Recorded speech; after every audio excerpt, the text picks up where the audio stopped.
Jajpur road police को मिली बड़ सफलता 12 घंटा भितर 6 जन डकायत को गिरफ्त कला। जाजपुर जिलार जाजपुर रोड पुलिस को बड़ सफलता मिली 6 जन डकायत को 12 घंटा मध्य गिरफ्त करने को सक्षम होइछि।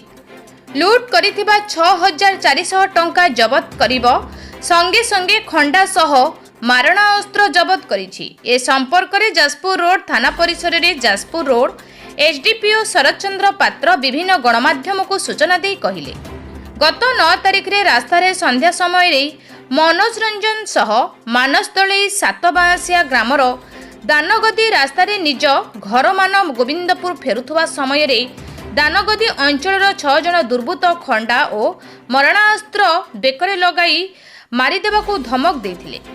माड़ मारी दुई पकेट्रु 6400 टंका लुटि नेथिले।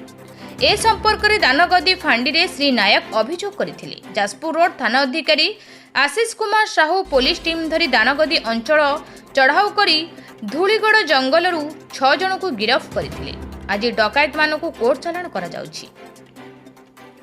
व्यासनगर प्रद्युम्न कुमार बोईताई का रिपोर्ट। ये प्रेस मीट हाँ सर कौन कि घटना होता केमी कौन एम धरले कौन होता प्लानिंग से डिटेल्स मोर 9/6/26 गतकाली आम मनोज नायक आ मानस दले एम फेरुले सात बाइंसर फेरुले आंक घर हूँ मान गोविंदपुर एने मोटरसाइकेल फेरुले आमर दानगदी हाट पाखरे रात्रि समय आंकु 6 जन डकायत अटके भयभीत कर खंडा देखा मोबाइल फोन 6600 टंका जीवन मारदा धमक दे और मारपिट कर पाखर छड़े नहीं ये संक्रांत में सी आसी दानगदी फांडी रिपोर्ट देलापर आमर गोटे मामला रुजु होता मकदमा संख्या 364 आमर 302 310 2 बीएन जो आगुरी 395 आउ 25 आर्म्स एक्ट गोटे मामला मकदमा रुजु होता।